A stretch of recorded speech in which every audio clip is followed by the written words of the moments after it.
पुढील सामन्याचा नाणेफेक होतोय। नाणेफेकीचा कौल जिंकला राजेश 11 संघाने आपला डिसिजन काढायचा, गोलंदाजी काढायचा निर्णय घेतला। Yes, thank you so much. हा सामना झाल्यावर त्वरित फिल्डिंगसाठी मैदानात यायचं।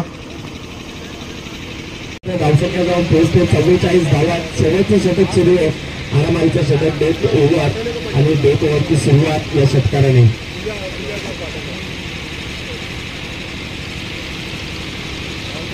या ठिकाणी आपण आहोत दिघा या ठिकाणी। दिघा स्टेशनच्या बाजूला जे मैदान आहे त्या ठिकाणी नवी मुंबईमध्ये मला वाटतं सर्वात मोठं ग्राउंड आहे, पटणी ग्राउंड। या ठिकाणी दिनेशदादा ठाकूर साहेबांनी याचे आयोजन केलेलं आहे। हे सर खूप चांगलं आयोजन केलेलं आहे आणि जसं दिनेशदादा साहेबांनी सांगितलं की याच्या पुढे पण खूप सांस्कृतिक कार्यक्रम लाईनअपमध्ये आहेत आणि आमचा पक्ष प्रत्येकापर्यंत पोहोचण्यासाठी काम करतोय। तुम्ही जर बघत असाल तर दिल्लीमध्ये आता रिसेंटली मागच्या ह्या बजेटमध्ये जो आमचे डिक्लेअर केला आहे, प्रत्येक महिलेला दिल्लीमधले प्रत्येक 18 वर्षाच्या महिलेला 1000 रुपये देण्याचं काम आम आदमी पार्टीचं सरकार करत आहे।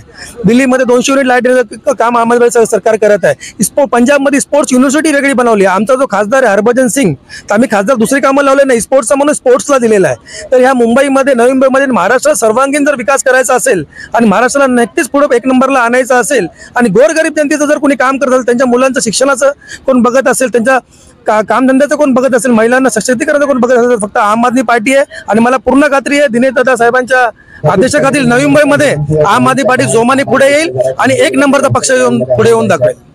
आपण या ठिकाणी त्यांच्या बोलण्यातून असं दिसून आले की ज्या प्रकारचा अनुभव आहे त्या लोकांची नेमणूक वरिष्ठ पातळीवर केली आहे आणि त्या अनुषंगाने त्यांची जबाबदारी ते पार पाडत असतात। आम आदमी पार्टीचं नियोजन समाजाची सेवा आणि अनुभवी व्यक्तींच्या मार्गदर्शन त्या पद्धतीचं कार्य केलं जातं।